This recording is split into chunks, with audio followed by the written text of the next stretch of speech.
Երբ պետք է ներկենք ձվերը, հավկիթները, այս հարցը բավական շատ են տալիս։ Չզարմանաք, եթե ասեմ, որ եկեղեցու կողմից որևիցե հրահանգ չկա, ոչ ձու ներկելու, հավկիթ ներկելու, ոչ էլ երբ ներկելու, ինչպես ներկելու։ Ձուն օրվա իմաստը չէ, միայն խորհրդանշան է, այդ ձուն սրբություն էլ չէ,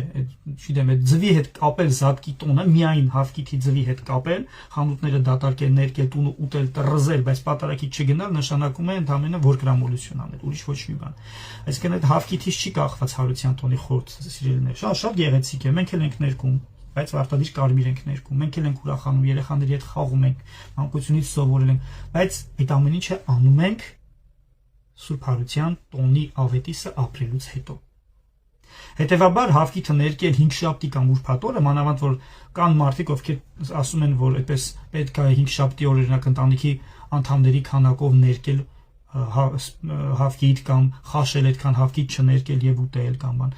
Սրանք ժողովրդի կողմից հորինված, անիմաստ եւ երբեմն խանգարող սովորույթներ են։ Եթե ինձ կուզեք հարցնել, պրակտիկորեն եւ ոչ թե օրենքով, որտեղ օրենք չկա, պրակտիկորեն ձուն պետք է ներկվի ուրբաթ գիշեր, մաքսիմում շաբաթ առավոտ, որպեսզի շաբաթ երեկոյան Սուրբ Ճրագալույցի Սուրբ Պատարագից հետո երբ որ հավաքվեք սեղանի շուրջ,